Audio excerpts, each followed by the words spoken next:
Hello and welcome to another edition of Possibility. I'm your host, Danny Smith, and I'm happy to be with you today. On the show today we have Hartung from Russell, Ontario, stopping by for a bit of a chat. Now, Joe is a young man who really wanted to go on a biking trip, but wanted a purpose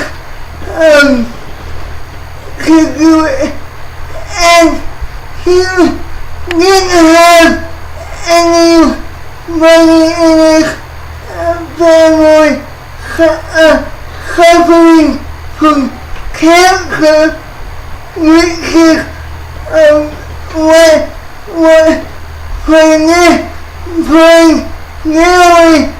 people raise money for, so he decided to raise money for mental illness instead, and he did. So we'll be chatting with him coming up on the show a little bit later. But first, I have a few announcements. Number one, I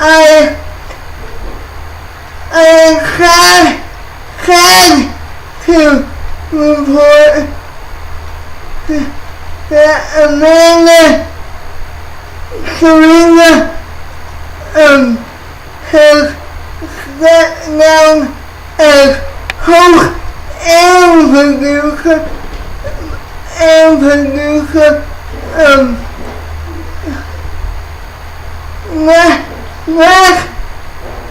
last video I said she stepped down as host,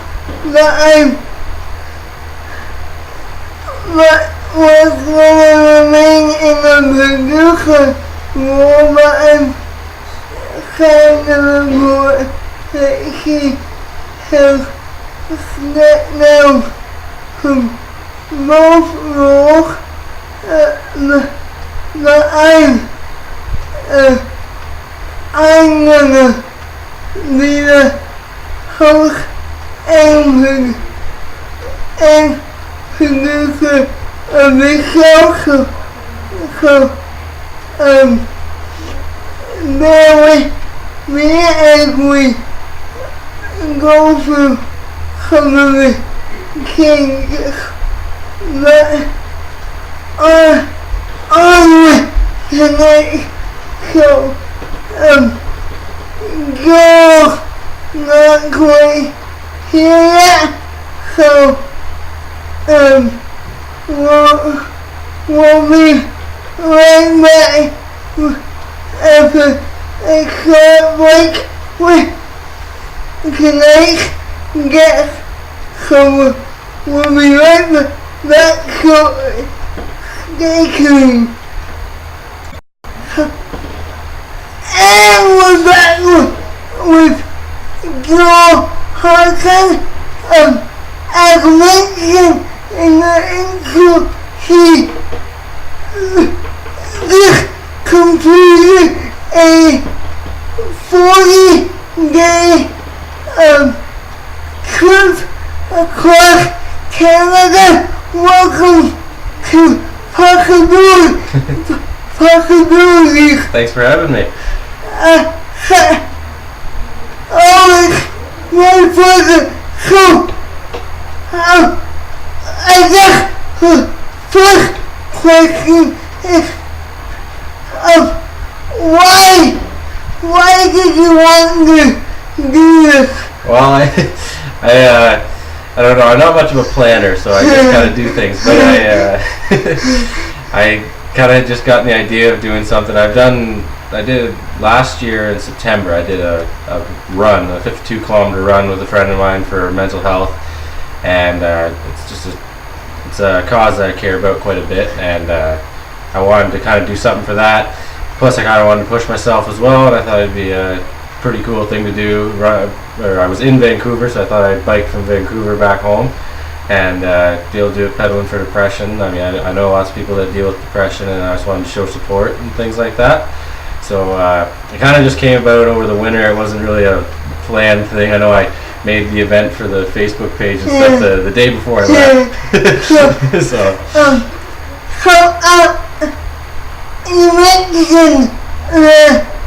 You mentioned that you have some friends who suffer from depression. What was their reaction to you raising money for this? I think it was just the overall reaction was pretty good. Everybody really appreciated it, I think, and everybody thought it was cool and it's a good cause to do it for. So I was happy to be able to do it. And why do you think depression is so talked about in our society? You know, I'm not sure all the reasons for that. I know it seems like that depression seems to come up more now. I think it's probably has a decent to do with it. There's more awareness now. I don't think it's that people didn't deal with that. I think people have had that for a long time. I think a lot, maybe if it's not as readily available to talk about and to be open about it, I don't think people will talk because that's the nature of it, that they want to kind of hide what they have inside. So I don't know if it's more prevalent in the society now. I just think that there's way more awareness about it. People are talking about it, which is a good thing because it's a necessary part of getting better. Absolutely.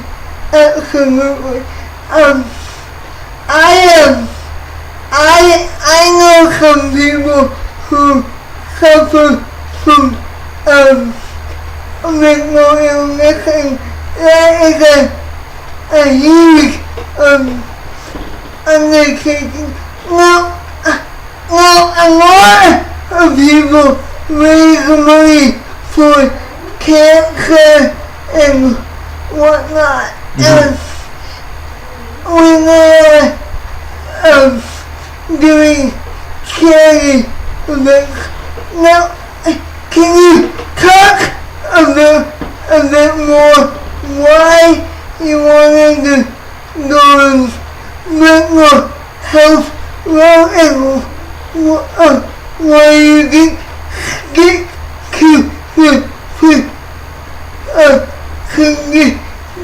conditional cancer route or any other illness?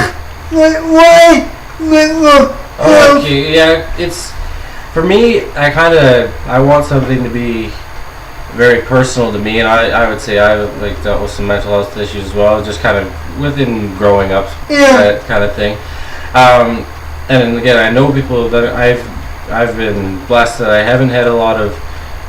There's not been a lot of cancer in my family, or I don't know a lot of people who've dealt with something specific. So I I looked at something, and when I first started wanting to do charity kind of thing was, okay, what am I passionate about? What do I care about? What can I help the people I know? And the mental health thing always stuck out for me. I think, I would love to do a different event for cancer or for any kind of thing.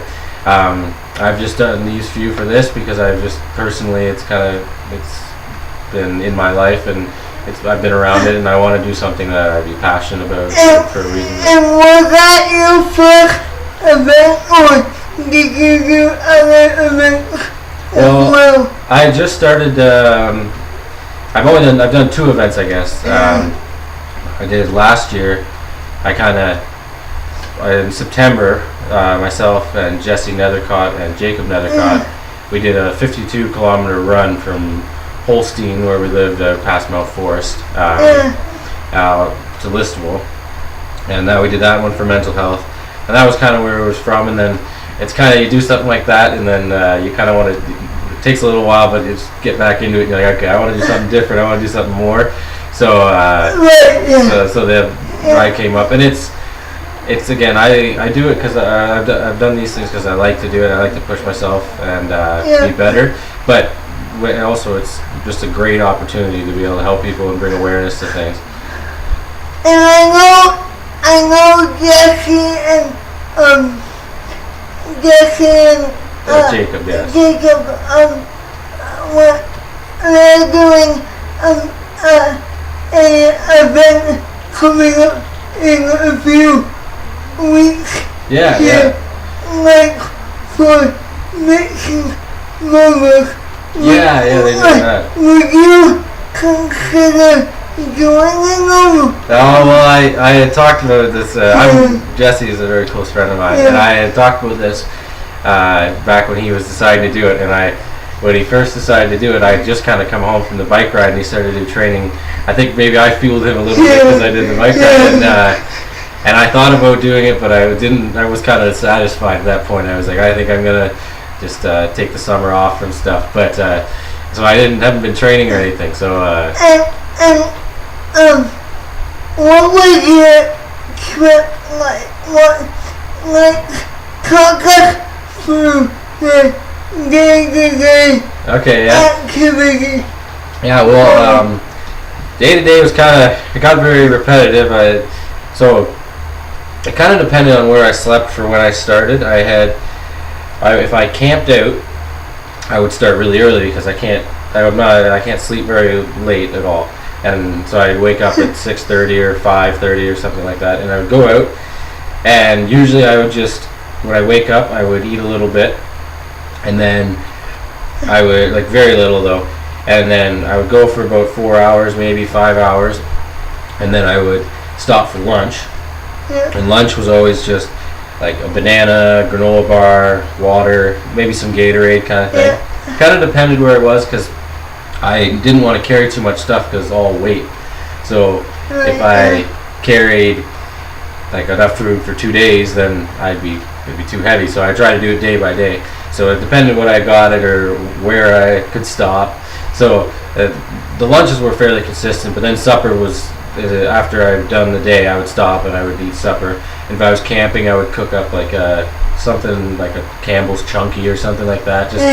You just need something that has a lot of carbs in it, a lot of substance, so you can eat a lot in the evenings. And but then I got the fair few motels as well. When I got a motel, I tended to be near a town, so I could go to a store or a restaurant and then just load up.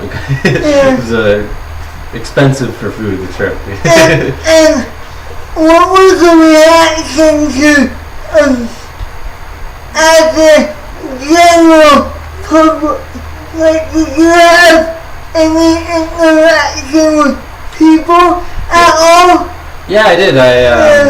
Through a few different things. I don't know, you can kind of make yourself available if you talk to people more, so I'd have a lot of time. I did the trip alone, so when you do it alone, I kind of have a lot of time. So if I stopped at a cafe or something like that, I would talk to people this and that about what they're doing. They asked me, talked about what I was doing, and I had a lot of good, like really positive. Everybody thought it was a great thing for a great cause, and I know like different people would give you people would buy me like lunch or something like that just to show their support, which was awesome.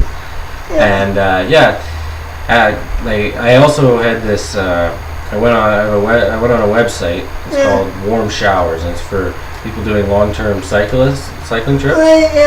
And so I go on there, and you can look up the posts in towns along the way. So if I knew I was going to be in a town at the end of the day, I could message somebody on there and say, hey, can I stay at your place? So I only use that 3 or 4 times, but they were always really interesting because I had a lot of information on. A lot of them had done across Canada trips and stuff like that. And was that website through Facebook or What's that? It's just called Warm Showers. That's it. Its website. Yeah. So, and it's just anybody. It's kind of a cycling community thing. It's similar to couch surf. I don't know if you've heard of that. Oh, the same kind of thing. It's supposed to be just for people riding bikes. Yeah. So I know your family. Yeah, I've known you a long time. And what was their reaction when you announced that you were doing this? Well, they thought it was pretty cool. I know I had a lot of support. Amelia, my younger sister, she was very supportive, and she would help me. She made posters and put them around town, and she was really getting the word out, and that was nice of her. Yeah. And everybody else was always very supportive. I know you took off from your brother Andrew's house. What was their reaction? I don't know. He thought it was pretty cool as well. I think he thought it was kind of crazy. I know I don't plan things very well, so he was talking to me quite a bit about like, oh, remember this? Like, oh, yeah. It was actually very helpful. I admit. But no, he thought.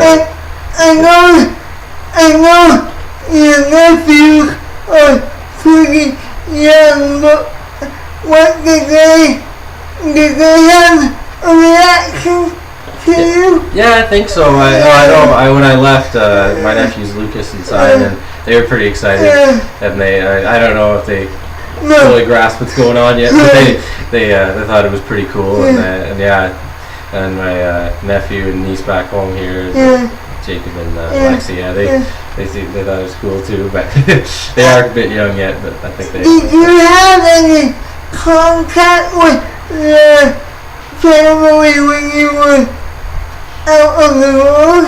Yeah, I did. I had quite a bit of contact with like family and friends, because you get a lot of downtime because you can't bike all day. And when I was like in a motel room, or if I'm camping or something, if there was service, I would talk on the phone a lot with friends and family, because I would have 4 hours before bed, and I have next to nothing to do. So what time did you stop every night?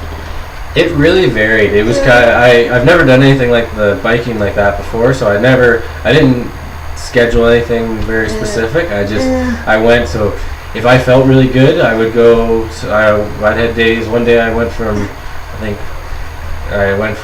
in the morning or something like that till about 9 at night. But that was probably the longest day I did. I think most of them were around 8 to 10 hours. And that's why you made really good time. Because I was following you on the Facebook. Facebook page. And I was like, when you make it remarkable, you were at a remarkable time. When I checked in with you, I was like, wow, you made really good time. Thanks a lot. Yeah, no, I two of the best times I had were going through Saskatchewan, and I had a day where I did 198 kilometers. That was the farthest day I had. And then the next day I only went 100 kilometers. It was in the morning, but it was really good. But that was the day I met up with Jonathan and Annette in Regina, and we had a nice picnic there, and I met your nieces and nephew. For those of you who don't know, Jonathan is my brother, and he's actually moving home in about a month and a bit, so that's cool. That's exciting. So, and how many days did you sleep overnight with him, or did you just meet up with him? I just met up with them for an afternoon, actually. I wasn't sure how it was going to work, because they don't live in Regina. I'm not sure the name of the town, but they're a few hours south of Regina. So Excavator. Okay, so we just met up. They went. I think they ended up going to church in Regina, and then in the afternoon, Annette made a big lasagna, and so we just went to the one park in Regina, and we hung out there for an afternoon. It was really nice, and it was awesome. They sent me with more granola bars than I could carry, but it was awesome because I really needed them the next few days. So it was just an afternoon, but it was a nice time to see them. Yeah. Okay. What would your message be to someone suffering from depression or mental illness? Well, I think the biggest thing I want to show is that people, you're not alone, of course. That's a big thing. I think a lot of this stuff's about awareness, because it's hard to get better with something when you really feel like you feel self-conscious about it in the first place, and it's nothing to be self-conscious about. Tons and tons of people go to depression. I would argue that almost everyone gets depressed at times, even to a small degree. I think if you get inside your own head with it, where it's on yourself that you can't do anything about it and that you should just be better, I don't think that's all that helpful. I think you need to know that you have the support there and that everyone is around you, that they get it, and everyone's going through their own things, and it's okay to have that kind of thing in your life, and just always trying to be better with it. Progress can be a pretty slow thing, but it'll get there. It's always just keep at it. Is my biggest message. And there are always some resources out there also. There are tons of resources out there. Yeah, you're right, there is. All the donations I got for the bike ride went to the Ontario Mental Health Association, and they do lots of outreach across, and there's a lot of it. It's a really the thing that's being an issue that's being tackled. I mean, it's slow, but it's being tackled more and more, and there's lots of places you can go to get help with things, and lots of people willing to help out.